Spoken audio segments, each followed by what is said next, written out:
असम के आदरणीय राज्यपाल डॉक्टर जगदीश मुखी और प्रदेश के युवा यंग और very dynamic chief minister,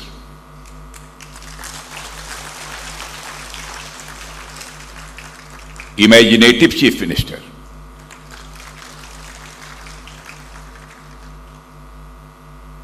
and regarding performance I can say that he is the excellent minister, chief minister. Doctor Hemant विश्व शर्मा, असम के मुख्य सचिव श्री विष्णु बरुआ जी और बांग्लादेश से पधारे लेफ्टिनेंट कर्नल रिटायर्ड काजी सज्जाद जहीर साहब, air marshal DK. Patnaik ji और लेफ्टिनेंट जनरल राणा प्रताप जी कलिता, बांग्लादेश में मौजूद हाई कमिश्नर दोरेस्वामी जी और वाइस एडमिरल डी.के. त्रिपाठी और मंच पर मौजूद हमारे 1971 के सभी सम्मानित वार वेटरन्स, वीर नारियों और यहाँ मौजूद सरकार के हमारे ऑनरेबल स्पीकर यहाँ बैठे हुए हैं श्री विश्वजीत जी और सरकार के अन्य मंत्रीगण, यक्स सर्विसमैन, देवियों व सज्जनों, मैं समझता हूं कि यहाँ के चीफ मिनिस्टर के बोलने के बाद और जिस पर्पज से यह कार्यक्रम आयोजित किया गया था वह पर्पज पूरा हो गया।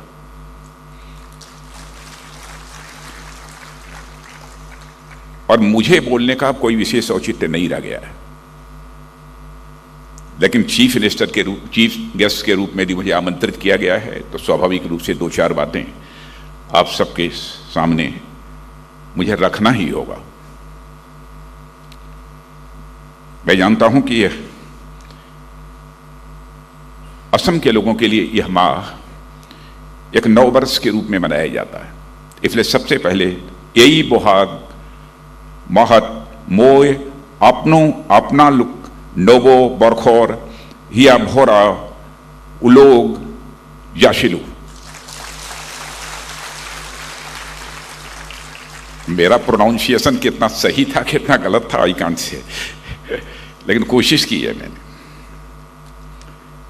और पहले तो मैं कहना चाहूंगा कि असम गवर्नमेंट के द्वारा आयोजित यह कार्यक्रम जो आर्म्ड फोर्सेस वेटरन, जो हमारे 71 वार के वेटरन हैं और वीर नारियों को जो सम्मानित किया है इन्होंने, सचमुच मैं कहना चाहता हूं कि यह मेरे दिल को छू गया है।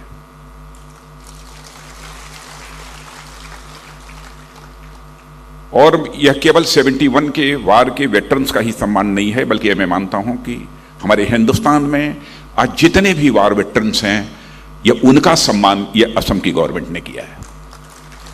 71 वार के वेटरन्स हैं उनका तो किया ही है, बल्कि सारे हिंदुस्तान के जितने हमारे वेटरन्स हैं उन सभी के प्रति उन्होंने यह सम्मान व्यक्त किया है। प्रतिवर्ष हम लोग जनवरी के महीने में वेटरन्स डे मनाते हैं, लेकिन कोविड के संकट के कारण इस बार जनवरी के महीने का भी यह वेटरन डे का कार्यक्रम स्थगित करना पड़ा है। कार्यक्रम निर्धारित था, लेकिन फिर भी कोविड के कारण उसे स्थगित करना पड़ा। और इसे मैं संयोग मानता हूं कि असम सरकार ने, यहाँ के चीफ मिनिस्टर श्री हेमंत विश्व शर्मा ने अप्रैल के महीने में ही यह जो कार्यक्रम आयोजित किया है 71 वार के वेटरन्स के लिए, तो मैं यह मानता हूं इस साल यदि वार वेटरन्स का कार्यक्रम नहीं हो पाया है तो इस असम गवर्नमेंट ने 71 वार के वेटरन्स का कार्यक्रम आयोजित करके उन्होंने एक प्रकार से सभी देश के वेटरन्स हैं उनके प्रति अपने सम्मान की अभिव्यक्ति की है। जब मुझे उन्होंने इस कार्यक्रम के लिए बुलाया, पहले मुझे लगा तो वार वेटरन्स के कार्यक्रम में तो मैं जाता ही रहता हूं और सामान्यतः वार वेटरन्स के जब भी कार्यक्रम होते हैं अथवा हमारे वेटरन्स के जो कोई कार्यक्रम होते हैं सामान्यतः मैं उसे कैंसिल नहीं करता हूं। प्रोफेशन से तो मैं टीचर रहा हूं, लेकिन बचपन से ही, क्योंकि जिस समय मैं पढ़ रहा था एक बार 60 सर्विस कमीशन की परीक्षा में बैठने का मुझे भी अवसर प्राप्त हुआ, क्योंकि सेना में जाकर सेवा करने का भाव मेरे अंदर था। लेकिन उसी समय हमारे पिता की मृत्यु होने के कारण चारों हमारी वो मुराद पूरी नहीं हो पाई थी। इसलिए सेना के प्रति और सैनिकों के प्रति स्वाभाविक रूप से मेरे मन के अंदर एक भाव रहता है, सम्मान का भाव रहता है।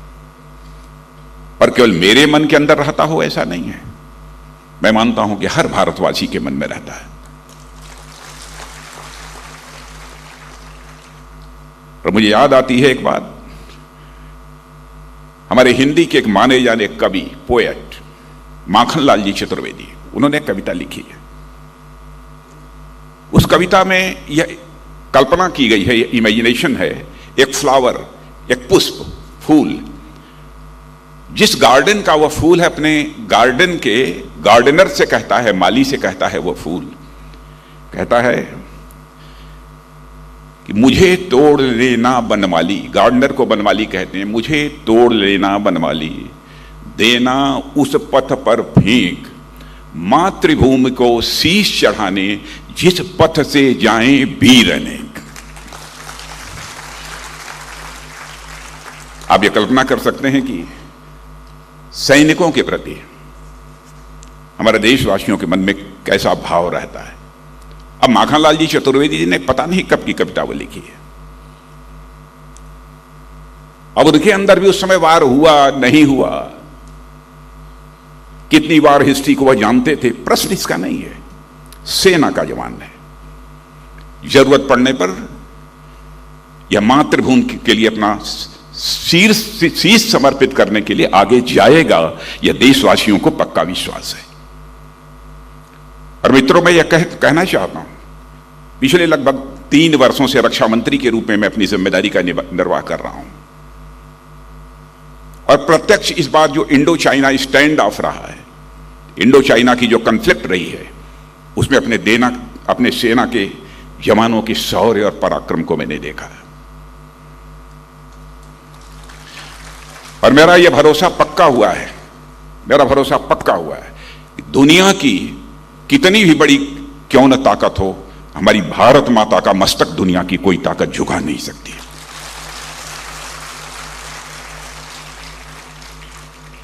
डेमोक्रेसी में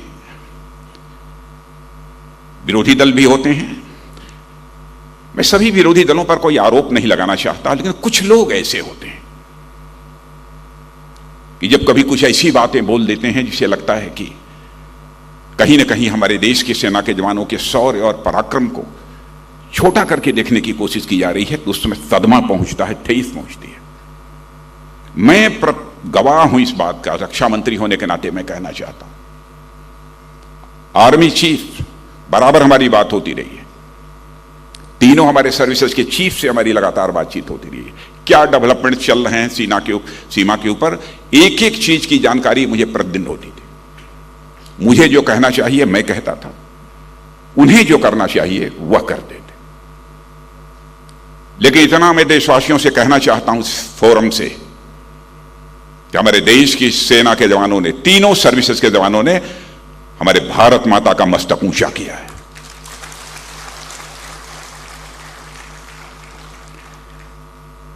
भारतीय सेना में अपनी जवानी खपाने के बाद जब कोई वेटरन बनता है और सक्रिय सेवाएं जब उसकी समाप्त हो जाती हैं, तब भी मैं मानता हूं कि उसके अंदर का सैनिक जीवित रहता है। अब मैं ये बोलते हुए लेफ्टिनेंट कर्नल काजी सज्जाद जहीर को मैं देख रहा था, तो मैं देख रहा था तेवर है, और इस उम्र में रिटायर होने के बाद भी एक तेवर है, और साथ ही साथ मिस्टर सज्जाद के आंखों में चमक भी है।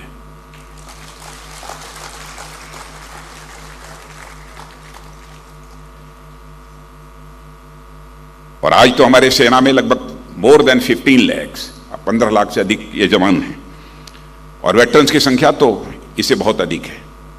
अच्छा, मुझे जानकारी नहीं थी कि हमारे नॉर्थ ईस्ट में इतने ज़्यादा वेटरन्स हैं। मुझे बताया गया कि अप्रॉक्सीमेटली 40,000, 38 to 40,000 ये हमारे वेटरन्स नॉर्थ ईस्ट में हैं।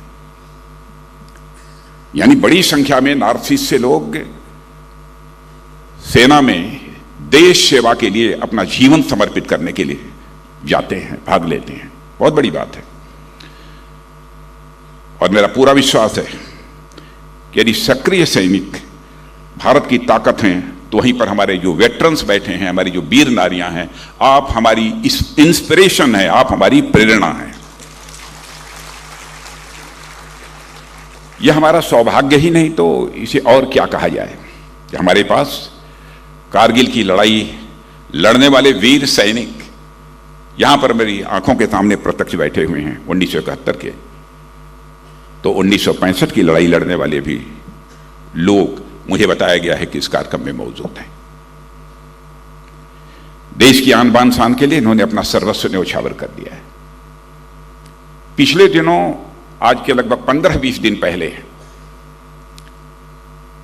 जो भारत के डिफेंस सेक्रेटरी रहे हैं बोरा साहब और हमारे जम्मू कश्मीर के गवर्नर भी रहे हैं, उन्होंने मुझे एक कार्यक्रम में आमंत्रित किया। एक पुस्तक का वहां पर विमोचन करना था। मैं उस पुस्तक का विमोचन करने वहां पहुंचा। स्वाभाविक है, जब सेना से संबंधित कोई काम होता है तो मैं समय निकालकर वहां पहुंचने की कोशिश करता हूं, और मैं गया। वहां पर 1971 की वार में बढ़ चढ़ कर हिस्सा लेने वाले एक जनरल एस.एस. मेहता थे। बहनों भाइयों, जनरल एस.एस. मेहता को लगभग 83 या 84 की एज हो गई होगी। जब खड़े हुए बोलने के लिए तो शरीर भी 83-84 की एज में परमात्मा ने बना रखा है। हमारी भी शरीर थी, लेकिन वैसी नहीं है, लेकिन उनकी थी। मैंने कहा 83-84 की एज में। बहनों भाइयों, बोलते समय जब उनका तेवर देखा और उनकी बॉडी लैंग्वेज हमने देखी, मैंने कहा हाँ, क्या भगवान ने बनाया है। जब 83-84 की एज में यह तेवर, यह बॉडी लैंग्वेज है, तो 71 में कैसा रहा होगा।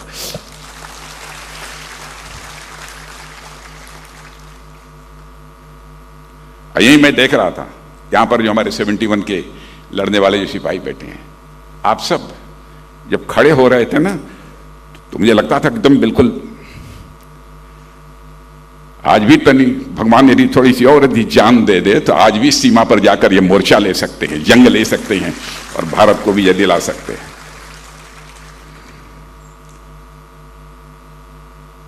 भारत इनक्रेडिबल भारत है, अजेय भारत है। यदि भारत यदि इनक्रेडिबल है, भारत यदि अजेय है, तो भारत की आर्मी भी इनक्रेडिबल है, भारत की सेना भी हमारी अजेय है। जैसा आप जानते हैं कि पिछले वर्ष ही हमने अभी 71 के युद्ध का स्वर्णिम विजय वर्ष बनाया है। इस लड़ाई की क्या विशेषताएं हैं, हमारे आदरणीय राज्यपाल महोदय ने भी आपके समक्ष उस संबंध में चर्चा की है, और इसके पहले हमारे मुख्यमंत्री जी हेमंत विश्व शर्मा जी ने भी उसकी चर्चा की है, इसलिए उस डिटेल में मैं नहीं आना चाहता। 71 वार के कारण जो भारत को स्ट्रेटेजिक एडवांटेज मिला है, रणनीतिक लाभ जो हमको मिला है, मैं इसकी बहुत ही संक्षेप में यहां चर्चा करना चाहूंगा। पाकिस्तान से अलग होकर जो बांग्लादेश बना है, उसका सबसे अधिक लाभ इस देश में यदि किसी को मिला है तो नॉर्थ ईस्ट को मिला है, सबसे अधिक लाभ मिला है। क्योंकि सीमा पर जिस तरीके का तनाव वेस्टर्न फ्रंट पर आज हमको देखने को मिलता है, वह कभी भी अब भारत और बांग्लादेश की सीमा पर हमको तनाव कभी देखने को नहीं मिलता, क्योंकि बांग्लादेश हमारी फ्रेंडली कंट्री है। इनफिल्ट्रेशन की भी प्रॉब्लम्स हमारे से बनी रहती थी, उसमें भी काफी अब लगभग समाप्त हो गई है। भारत और बांग्लादेश की सीमा पर शांति है, स्थिरता है, और मैं मानता हूं यह संभव हो पाया है तो केंद्र राज्य सरकारों के बीच जो रेपो है, जो तालमेल है, उसके कारण यह संभव हो पाया है। और हमारा नॉर्थ ईस्ट पहले के कंपैरिजन में मैं कह सकता हूं कि तेजी के साथ विकास के पथ पर आगे बढ़ रहा है, डेवलपमेंट के रास्ते पर नॉर्थ ईस्ट तेजी के साथ आगे बढ़ रहा है। जब मैं भारत का गृह मंत्री था इसके पहले, तब मुझे याद है कि मेघालय और अरुणाचल में armed forces special power act जो लगा हुआ था, जब मैं जाता था लोगों की मांग होती थी कि साहब armed forces special power act अब समाप्त किया जाना चाहिए। उस समय समाप्त किया था। और इस बार जो हमारे अमित जी गृह मंत्री बने हैं, और उसमें मैं राज्य सरकारों का भी कंट्रीब्यूशन मानता हूं, और हमारे हेमंत विश्व शर्मा जी ने उसमें एक मेजर रोल प्ले किया है कि असम के 23 जिलों में से अप्सपा पूरी तरह से हटा दिया गया, यही है ना। और मणिपुर और नागालैंड के भी 15 ऐसे वो पुलिस स्टेशन हैं जहां से भी हटा लिया गया है। और यह जो अप्सपा हटाया जा रहा है, मैं समझता हूं कि नॉर्थ ईस्ट में ड्यूरेबल पीस और स्टेबिलिटी जो आ रही है, उसी के कारण ये अप्सपा हटाने की स्थिति पैदा हुई है। और इसलिए इसके लिए मैं नॉर्थ ईस्ट के मुख्यमंत्रियों की जितने भी सराहना की जाए कम है, और उसमें हमारे हेमंत विश्व शर्मा जी ने बहुत ही लीडिंग रोल प्ले किया है। मैं जानता हूं, कभी मैं क्षेत्रों में जाता था तो लोग जैसे लगता था, कुछ लोगों का परसेप्शन बन गया था कि सेना चाहती है, आर्मी चाहती है कि arm forces special power act यह बिल्कुल इम्पोज्ड रहना चाहिए। लेकिन मैं साफ बतलाना चाहता हूं, हमारी आर्मी नहीं चाहती है कि अप्सपा लगे। इंटरनल सिक्योरिटी देखना यह आर्मी का काम नहीं है, यह स्टेट पुलिस देखती है, और हमारी सेंट्रल पैरामिलिट्री फोर्सेस जो होती हैं वो जो है हमारी इंटरनल सिक्योरिटी का काम देखती हैं।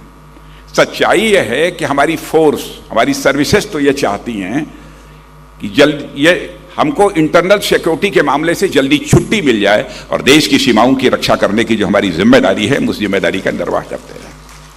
सेना ये चाहती है, लेकिन मैं जानता हूं कुछ लोगों की धारणा बनी है कि नहीं, सेना ही नहीं चाहती, इसलिए सेंट्रल गवर्नमेंट इस काम को नहीं करने दे रही है। और मैं आपको यह भी जानकारी देना चाहता हूं, जम्मू कश्मीर की हमारी आर्मी, हमारे तीनों सर्विसेज के लोग चाहते हैं कि जल्दी से जल्दी वहां पर arm forces special power act को समाप्त हो, ऐसे हालात पैदा हों। यदि arm forces special power act लगाना पड़ा है, लगा हुआ है, तो परिस्थितियां उसके लिए जिम्मेदार हैं, सेना के लोग उसके लिए जिम्मेदार नहीं है। देशवासियों को इस हकीकत को हमको समझना चाहिए। और मित्रों, मैं आज कह सकता हूं कि हम अपने प्रधानमंत्री मोदी जी के नेतृत्व में, चाहे एक्सटर्नल सिक्योरिटी का फ्रंट हो अथवा इंटरनल सिक्योरिटी का फ्रंट हो, दोनों दृष्टियों से हम सबको एक शानदार कामयाबी मिल रही है। हमारी सरकार की सोच साफ है।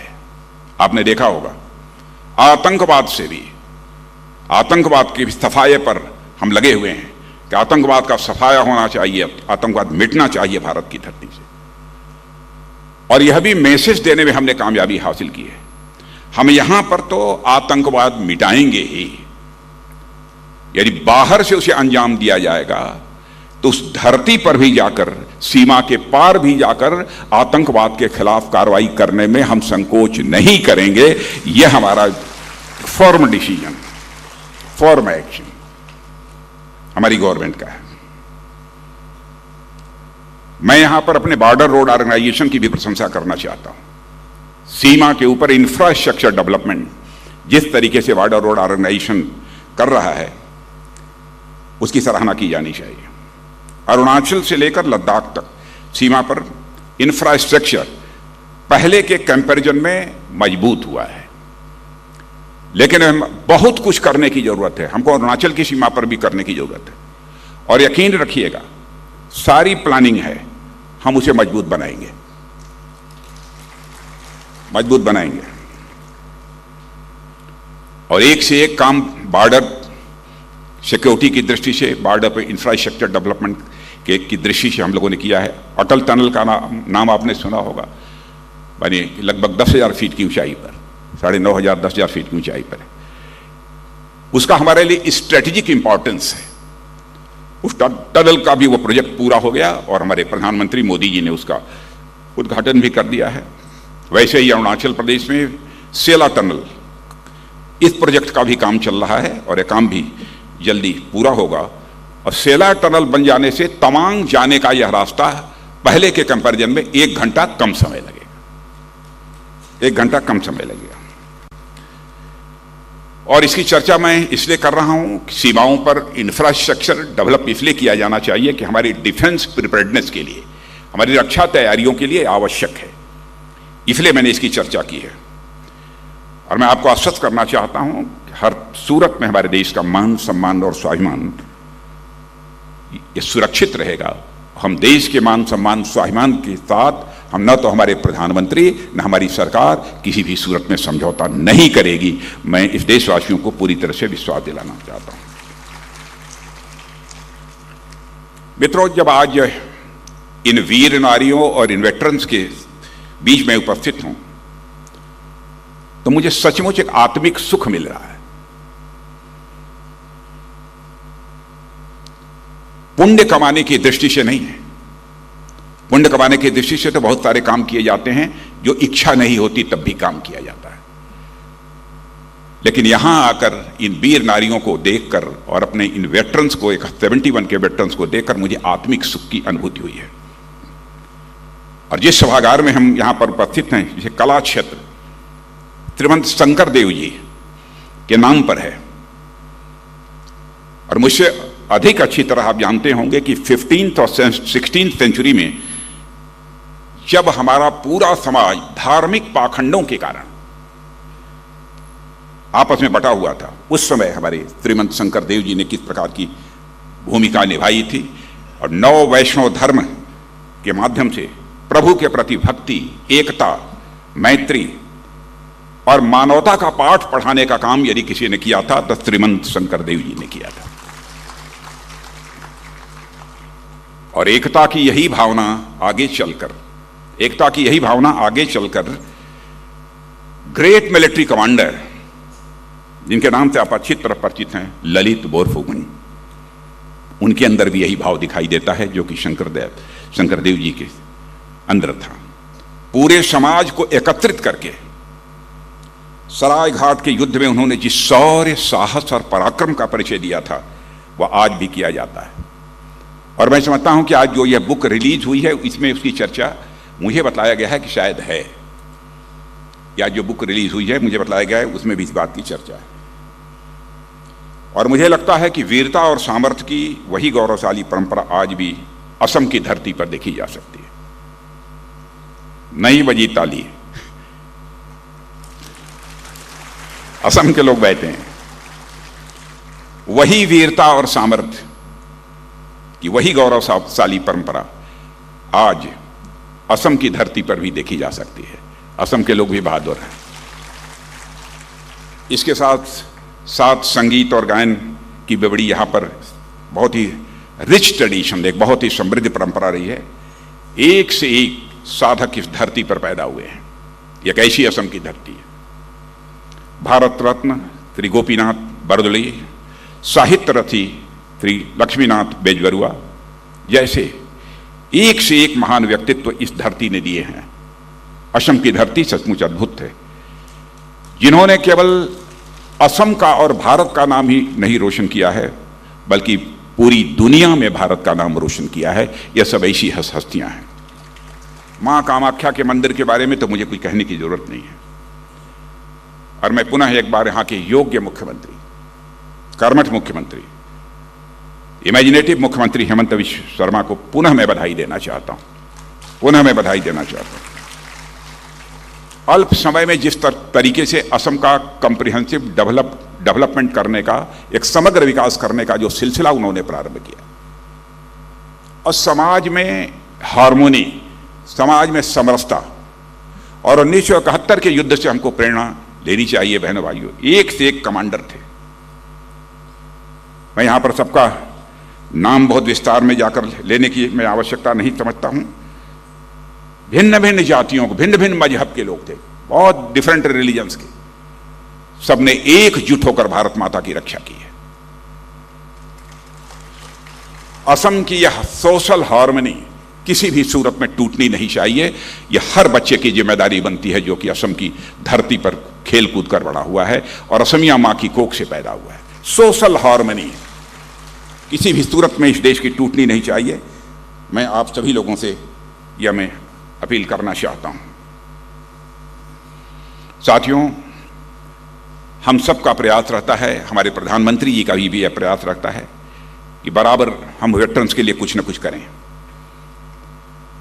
मैं जानता हूं कि आप लोगों ने जो सेवाएं इस देश को दी हैं, हमारे पूर्व सैनिकों ने, उसकी कीमत नहीं लगाई जा सकती है। फिर भी सरकार का भी उनके प्रति कुछ कर्तव्य बनता है कि उनकी वह देखभाल करे, कुछ जो उनकी जिम्मेदारियां हैं, उन जिम्मेदारियों का एहसास उस सरकार को है। और मैं मानता हूं कि हमारे वेटरन्स भी आज हमारे देश के इंपॉर्टेंट एसेट हैं, मैं मानता हूं। और मातृभूमि की सेवा में जो आप लोगों ने त्याग किया है, बलिदान किया है, दिया है, उसकी कीमत नहीं चुकाई जा सकती, ये भी मैं जानता हूं। लेकिन फिर भी गवर्नमेंट अपनी तरफ से कुछ जिम्मेदारियों का जो निर्वाह कर सकती थी वह करने की कोशिश की है।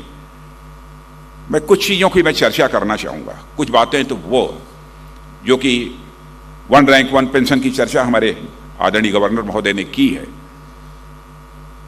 तो उसके बारे में मुझे कुछ नहीं कहना है। हमारे प्रधानमंत्री ने जो अपने दायित्व का निर्वहन करना चाहिए सेना के प्रति उसको किया है। रक्षा मंत्रालय का दायित्व संभालने के बाद कुछ काम मैंने भी, बहुत बड़े काम तो नहीं कहूंगा, लेकिन करने की कोशिश की है। वो कितना फ्रूटफुल होगा, कितनी कामयाबी मिलेगी, वो उसके बारे में बहुत कुछ नहीं कह सकता। पिछले साल हमने एक ऑनलाइन पोर्टल की शुरुआत की है, जिसके माध्यम से हमारे सैनिक भाई कुछ कॉस्टली आइटम जैसे कार, फ्रिज, टीवी भी CSD से ऑनलाइन मंगा सकेंगे। इसकी व्यवस्था इसमें थोड़ा सा सुधार करके किया है। अब उन्हें बहुत जहमत उठाने की जरूरत नहीं पड़ेगी। कुछ लोगों ने कहा कि साहब बहुत सारे हमारे ऐसे वेटरन्स हैं जो कम पढ़े लिखे हैं, चीज़ों को नहीं समझ पाते या कंप्यूटर चलाना नहीं जानते। अरे मैंने कहा वो न जानते होंगे लेकिन उनका ग्रैंडसन जानता होगा, वो भले ही नहीं जानते होंगे लेकिन उनका ग्रैंडसन जानता होगा। साथियों, सैनिक के सम्मान और कल्याण के लिए मैंने कहा कि हमारी सरकार पूरी तरह से प्रतिबद्ध है।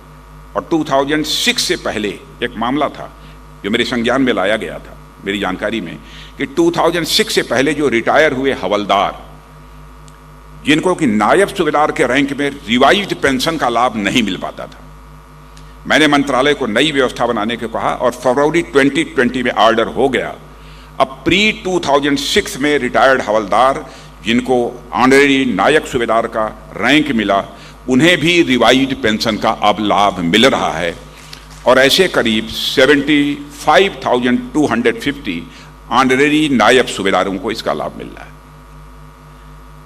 शार्ट सर्विस कमीशन के माध्यम से सेना में आए अधिकारियों की शिकायत थी कि सेना की सेवा समाप्त होने के बाद उन्हें रैंक लगाने की इजाजत नहीं थी। इस संबंध में भी आदेश जारी कर दिया गया है। 50 सालों में नेवी और एयरफोर्स के पर्सनल के लिए पेंशन रेगुलेशन को रिव्यू नहीं किया गया था और हमने दिसंबर 2020 में तीनों सर्विसेज के पेंशन रेगुलेशन की को रिवाइज करने के भी आदेश दे दिए हैं। पहले बैटल कैजुअल्टी के मामले में 2 लाख रुपए एक्स ग्रेशिया यह राशि दी जाती थी। मैं इसे पर्याप्त तो नहीं मानता हूं, लेकिन पहले अभी 4 टाइम्स उसको बढ़ाकर 8 लाख किया है। पूर्व सैनिकों की पेंशन से जुड़े मामले जो पहले बहुत इधर उधर लटके भटके अटके रहते थे, उनका सब हल नहीं होता था, तो इसके समाधान के लिए एक डेडिकेटेड पेंशन ग्रीवेंसेस सेल ये हमारे यहाँ मौजूद है और 97% मामलों का सफलतापूर्वक इस समय निस्तारण हो रहा है या उनका समाधान निकल रहा है। पूर्व सैनिक के परिवारों को ECHS माने ex service man contributory health scheme की सुविधा बड़े पैमाने पर बढ़ाई गई है और अब यह सुविधा वर्ल्ड वार सेकंड के वेटरन्स, इमरजेंसी कमीशन ऑफिसर्स के साथ साथ शार्ट सर्विस कमीशन के अधिकारियों को भी अब दी जा रही है। कई रिफॉर्म्स भी हम लोगों ने किए हैं डिफेंस के क्षेत्र में। ऑर्डिनेंस फैक्ट्री बोर्ड की लगभग 41-42 फैक्ट्रियां थी, सबको मिला जुलाकर 7 हम लोगों ने डिफेंस पब्लिक सेक्टर अंडरटेकिंग्स बना दी हैं। एक रिफॉर्म यह हुआ है। एक काम और तय किया है, पहले जो हथियार, प्लेटफॉर्म, टैंक, बहुत सारी चीजें हम जो बाहर से मंगाते थे, हम लोगों ने तय किया है कि अब हमें भारत को सेल्फ रिलायंट बनाना है, भारत को हमको आत्मनिर्भर बनाना है। अब हम दुनिया के दूसरे देशों से बहुत हो चुका, बहुत ले चुके, इसलिए जो कैपिटल बजट हमारा होता है, कैपिटल बजट जो होता है अप्रॉक्सीमेटली 85,000 था पिछले वर्ष का, हम लोगों ने तय किया कि इसका 68% कैपिटल बजट का हम केवल देश में देशवासियों के द्वारा अथवा विदेशियों के द्वारा भी हमारे देश में जो सामान बनाया जाएगा हम उसे ही खरीदेंगे। यह हम लोगों ने कहा। और यह भी तय कर दिया है प्राइवेट इंडस्ट्रीज को भी हम बढ़ावा देना चाहते हैं। यह नहीं कि सरकारी जो हमारी पब्लिक सेक्टर अंडरटेकिंग्स हैं उन्हीं को हम प्रमोट करना चाहते हैं। हमने तय कर दिया है कि जो हमारा 68% इंडिजनाइजेशन के लिए इंडिजनाइज्ड आइटम्स खरीदने पर हमने रखा है, इसका 25% केवल प्राइवेट इंडस्ट्री से बना हुआ सामान खरीदा जाएगा। क्योंकि मैं जानता हूं कि प्राइवेट क्षेत्रों में भी बहुत सारे इस देश के स्किल्ड, सेमी स्किल्ड, अनस्किल्ड नौजवानों को रोजगार मिला हुआ है। और आपको जानकर खुशी होगी कि यह सब निर्णय लेने का हम लोगों का परिणाम क्या हुआ है कि डिफेंस एक्सपोर्ट्स में अब हम एक्सपोर्ट भी करने लगे हैं। पहले इंपोर्ट करने में नंबर 1 थे, आज हम डिफेंस एक्सपोर्ट में दुनिया के 25 देशों की कतार में आकर खड़े हो गए। और डिफेंस एक्सपोर्ट में अप्रॉक्सीमेटली 334% की वृद्धि हुई है। और हमारा लक्ष्य है 24-25 में हम 35,000 करोड़ का एक्सपोर्ट हम दुनिया के देशों को करें। और मैं कह सकता हूं कि डिफेंस मैन्युफैक्चरिंग में आने वाले डिकेड में हमारा यह देश, यह डिकेड, यह जो दशक होगा, एक रोरिंग 20s के नाम से जाना जाएगा, ऐसा मेरा विश्वास है। बहन भाइयों, इस अवसर पर मैं समझता हूं कुछ ज्यादा कहने की जरूरत नहीं है। मैं याद दिलाना चाहता हूं, नाम लेना चाहूंगा जनरल मानेकशॉ का। क्या हार्मनी थी, क्या आज हार्मनी आज भी है हमारी सेना, उससे हम लोगों को सीखना चाहिए। पूरी जंग की कमान संभालने वाले जनरल मानेकशॉ थे, वह पारसी थे। चर्चा नहीं करनी चाहिए लेकिन फिर भी मैं करता हूं, देशवासियों के लिए आवश्यक है। उसमें एयरफोर्स के चीफ पीसी लाल हिंदू थे। नॉर्दर्न सेक्टर में उस समय तैनात मार्शल लतीफ मुस्लिम थे। और इसी इलाके के ईस्टर्न कमांड में तैनात लेफ्टिनेंट जनरल जगदीश अरोड़ा एक सिख थे। हमें ध्यान नहीं आता क्योंकि सैनिक वर्दी पहनने के बाद सिर्फ एक ही पहचान रखते हैं, सैनिक की पहचान रखते हैं।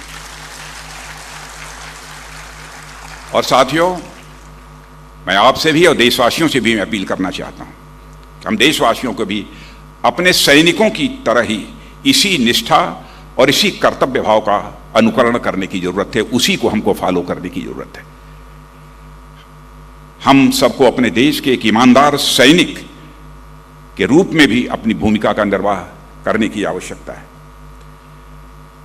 आज हमारे देश की सीमा को सुरक्षित रखने की जिम्मेदारी हमारे देश के सैनिक निभा रहे हैं, लेकिन इस देश की एकता, अखंडता और भाईचारा यानी ब्रदरहुड को बनाए रखने की जिम्मेदारी यदि किसी के ऊपर है तो हमारे और आपके ऊपर है। सीमाओं की रक्षा तो वह कर रहे हैं, लेकिन ब्रदरहुड, एकता, अखंडता और भाईचारे को बनाकर रखने की जिम्मेदारी यदि किसी की है, हमारी और आपकी है। हमें अपनी भी जिम्मेदारी को समझना पड़ेगा। अंत में और कुछ न कहते हुए मैं पुनः असम की सरकार और विशेष रूप से मुख्यमंत्री हेमंत बिश्व शर्मा जी, लोग कहेंगे कि हेमंत जी की बहुत तारीफ कर रहे हैं। मैं जल्दी तारीफ करता नहीं।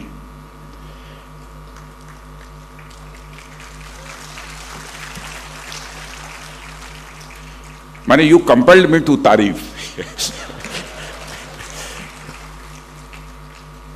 तारीफ करने के लिए मजबूर कर दिया है। और मैं समझता हूं कि जो कुछ भी असम की सरकार ने हेमंत बिश्व शर्मा के नेतृत्व में किया है, इसको हिंदुस्तान के अन्य राज्यों के लोग भी इसे फॉलो करेंगे, मेरा विश्वास है। इस अवसर पर ज्यादा कुछ न कहते हुए 1971 वार और उसके बाद जितने भी वार हुए हैं, जो भी हमारे शहीद हुए हैं, हृदय से उनके प्रति श्रद्धांजलि अर्पित करता हूं। और जो वेटरन हैं इस समय, उनके प्रति मैं सम्मान व्यक्त करता हूं। और हमारे 1971 वार की जो वीर नारियां और वीर पुरुष यहाँ पर वेटरन्स हमारे मौजूद हैं, पुनः शीश झुकाकर आप सभी के प्रति सम्मान और आदर व्यक्त करते हुए यहीं पर अपना निवेदन समाप्त करता हूं। आपके ज्ञानवर्धक शब्दों के लिए धन्यवाद।